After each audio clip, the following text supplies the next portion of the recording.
And welcome back. As a result of lawsuits challenging the state's congressional redistricting plan that are now before the Maryland Court of Appeals, the date for the primary has been pushed back to July 19th. So, Mike, how does this affect those upcoming elections?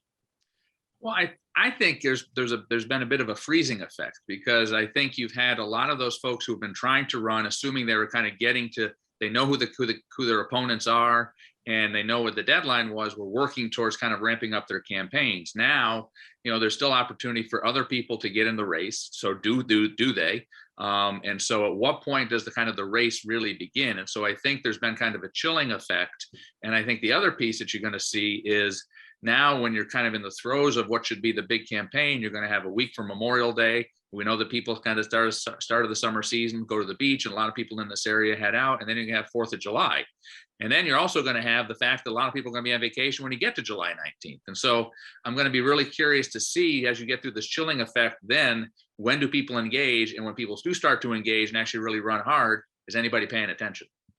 Well, it'll be interesting because, so much of, particularly in the Democratic primary, there's a great number of candidates running for county executive, and it'll be a get out the vote effort.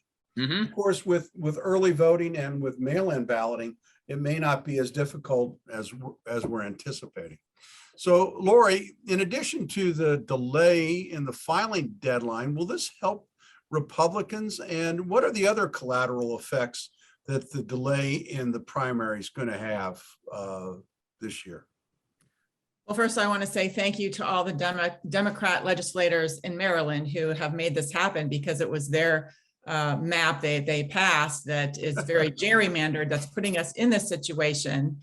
So we have to wait longer, and a lot of people will be on vacation. So I think that I know there are a lot of Republicans that are still contemplating whether they're going to run or not. And I know someone who's going to be graduating, getting a graduate degree in May. So she's still working on that and wants to start on it heavy right after she graduates.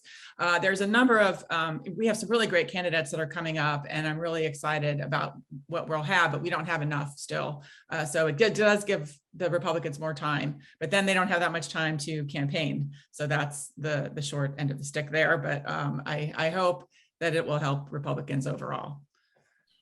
Well, I think, it's a challenging time. When I had my one, effort for running for county council, I could have used, an extra 2 months to run. I probably wouldn't have done any good, because Howie Dennis would have still beaten me. But